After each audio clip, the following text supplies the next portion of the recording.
Alright everybody, welcome back to the Hillside Garden, and today I want to talk to you about growing dahlias, tubers versus seeds. Now, a lot of people, you're going to go to the big box store and you're going to buy dahlias mostly from tubers, or maybe you order online from a reputable dealer, and you're going to get an already established variety that is going to breed true, it's going to grow to what you think it's going to be. But however, have you ever thought about saving your own dahlia seeds and then growing them out? Well, it's really very simple. Dahlias readily germinate. However, they're not going to ever breed true. So you could take a perfect variety you buy at the store that you love the most, you save the seeds, plant them out. They're not going to be quite the same. They might be something completely random or different that doesn't even resemble the parent plant. So that in mind, let me show you two examples and the way I actually like growing them from seed, why I think you get better results, at least just in my experience. Okay, so you see these leaves here. They're supposed to be this color. I did buy this plant, these tubers for this specific coloration to add a little variety to my garden. That being said, it came with two little shriveled up tubers in the package I bought from the big box store, and as you can tell right here, the other one never even grew. So that was a waste on top of that. So when you're planting from seeds, you save the seeds from your dahlias, you can easily save hundreds of seeds. So you're never going to have an issue with actually not having enough plants to go around. But like I said, they're not going to breed true, so you don't actually know what you're going to get until they actually flower. Now I've done this before many times, and sometimes you get really awesome ones that you would think are name varieties from the store, but they're not because they are your own genetic hybrid or whatever. But sometimes you get some really weird things. So that being in mind, that's why I think it's fun, because sometimes you just get something that is like, that's just a really odd combination of colors or some kind of striping or something that's really just not attractive. And all you have to do is either just let the plant go to run its course and let it die, or you can just dig it up and get rid of it at that point. But variety is awesome in the dahlias, and I think that's another reason why I like growing them so much. But let me show you one plant I've grown from seed and show you just how different it is. So look at this. So this is one dahlia seed I grew. Okay, this is a pom-pom dahlia, it's just a variety. I don't know what color it's going to be. It was just an assorted pack of pom-pom dahlia seeds that I bought. Okay, so half the fun in this is the fact that I don't know what color it's going to be. So by growing it, it's kind of like a waiting game.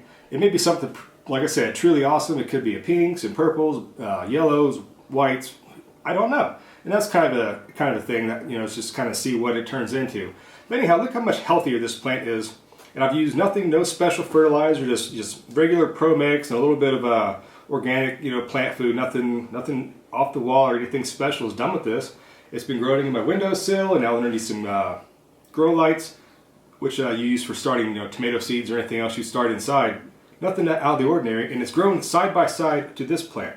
So look at the vigor this plant is producing versus a purchased bulb from a big box store. Now, I will say this. If you do want to propagate your dahlias, it is very easy. This tuber that I bought from the store, as you can see, it's put off multiple starts off of the eyes that are below the soil.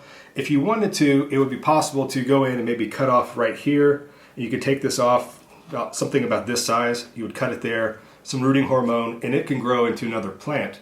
And you're going to get an exact clone of what this is right here. Okay, now you can take several cuttings, but don't take too many because you do need to make sure the plant has enough energy to grow. You don't want to make it too weak. So because I did lose one that never grew, if I really wanted this variety, I could make more. Okay, that being said. So whenever you're growing your dahlias, you do want to make sure at a certain point, probably about 5 to 6 inches, you want to cut the growing tip out to promote a bushier plant, because dahlias can get very large and you want to keep them kind of bushier, promote side shooting, which give you a lot more flowering stems. But if you look in here, well, you really can't see, I'm not sure if you look right here, this is actually the beginning, I believe, yes, of a flower. And it is way too early, it is still March. I can't put these guys out for 2 more months. So maybe a month and a half, maybe. But what you can do, when you're going to go ahead and cut the growing tip out of this dahlia, because it does need to be kind of checked, because like I said, we do have some time before it is able to be put outside, I could cut it right here cut this off, which is going to do two things. I can then, promote, like I said many times, lateral growth, but I can also take this right here and make that into a cutting, which can grow its own other plant separately. But unlike this dahlia, which you know what you're going to get, I may not even like what this turns into, or I might like it a lot, or maybe it doesn't matter because you're just trying to fill a border in, or maybe like a wildflower kind of situation. So this is an area where you could take one cutting off of a seed-grown dahlia to multiply it, barring as long as the plant is healthy enough and not weak. But this plant is extremely healthy, so it's perfectly fine that you could take this cutting here. But just another word of advice is you're going to want to make sure you remove the flower that's developing here, because you don't want the plant to continue trying to flower once you've taken the cutting. But I do think just for fun, I'm not going to cut this off because it is already about to flower. I just want to see what this turns into. Just kind of excitement. But anyways, I'm going to go ahead and take this out of the cup, as I believe it's probably overgrown. And because this container here had a dahlia that never grew, I'm actually going to I'm actually going to transplant this into this. Let me show you how it's done. It's very easy. So let's come over here, get a little bit closer, and I'll show you the process for that. Transplanting this dahlia into the next size pot, and I did get a different pot. This one's a little bit bigger. I'm not going to reuse the other one. I think this is just better, and it's a little bit bigger as well. So easily, just like you would a tomato or a pepper, it's always about being gentle. You don't need to be in a hurry when you do this. Upside down, light squeezing to kind of loosen up the soil around it. I'm actually kind of excited to see how much root growth is in this. It feels like there are tons of roots in this, and it is in there very good. But this is just a little plastic cup, so if I break it, it's not a big deal. But yeah, look here. See these roots, how healthy they are? But you can kind of tell at this point, where they're starting to wrap around, that is when the plant needs to be up potted, or lack of better words, put into a bigger pot container. As you see these nice thick roots here. But if you look right there, they are a little bit yellowing, which means they're kind of sitting in too much moisture because they're just running out of room to grow. They should be white and just like be really bright. If you do ever go to the store and you get one and the roots are like brown and like just not healthy at all, you really don't want that plant, because while the top might be healthy, the bottom where the roots are is actually more important than what you get from the store. So that being said, all I'm going to do is just very, very gently just kind of tease the roots a little bit. Try not to break anything. If you do break a couple little ones, it's not the end of the world. The plant will recover. See this? How it's so in there? Really just want to kind of give these guys a little bit of freedom before you put them in the next one. Like I said, this is not very difficult at all. You're not ripping at it. This is the nice main, tap root. So this is what you really want to make sure that you don't damage. These little side feeder roots are going to be just fine. If you cut those off even, the plant's going to recover. But this is what you really need to make sure that you're not going to damage. So that being said, very, very simply, you've done this before 100 times, I'm sure, with your tomatoes or peppers or anything else for that matter. You're just going to get some nice pro mix or some potting mix. Nothing fancy. Do need to be really light. I prefer very light medium. One that doesn't have a lot of like wood chunks and things like that in it. So that being said, it's just going to make sure you get the right level. So it needs to be a little bit deeper. Hopefully you guys are able to see what I'm doing here. But there you go. So you're just going to get a nice little hole. I like to kind of pack it around the edges. It's going to sit in there nice right there, a little bit below the lip of the plant, because as you water it, you don't want the soil to the very top where it's just going to roll off and it's going to make a huge mess.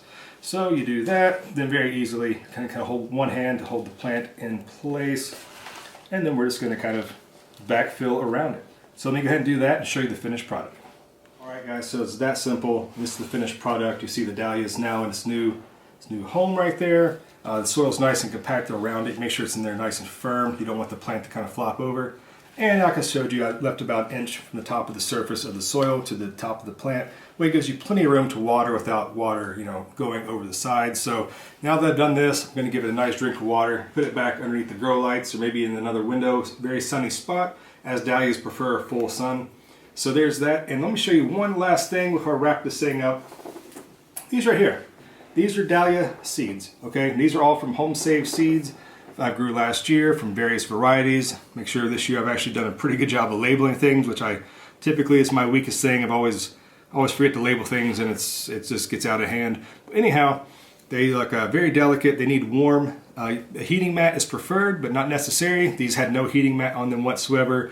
And in about 4 to 7 days, you can expect germination.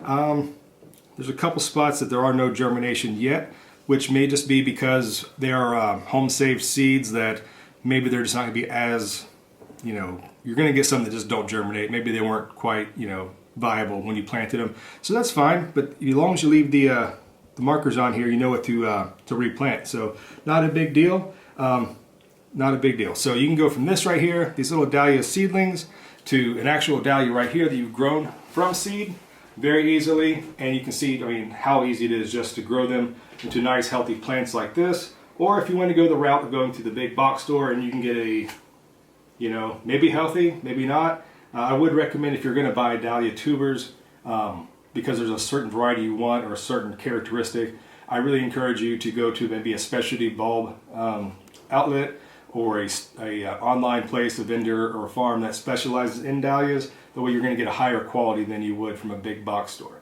All right guys, so that's it. That's going to wrap up this video. Hope you guys enjoyed learning a little bit about dahlias and growing them from seeds. And hope you're going to give it a try. If you've ever grown dahlias from seed and you have made your own little creation or little hybrids, let us know about it in the comments down below. If you've ever even knew that dahlias would grow from seed, I can't believe how many people have told me that it's not possible. You can't grow dahlias from seed. Dahlias won't grow from seed. Dahlias won't do this. I'm like, yes they will. Okay, and this is living proof. You can grow dahlias from seed. They don't always grow from bulbs. Bulbs like a tulip, even tulips will grow from seed, although it may take years for the seed to develop into a bulb like you might buy in the store. But that's another adventure we might get into another day. So we're talking about dahlias today, and I'm just going to go ahead and wrap it up. Thanks for hanging out with me, guys, and we'll see you next time up here on the hillside. All right, bye-bye.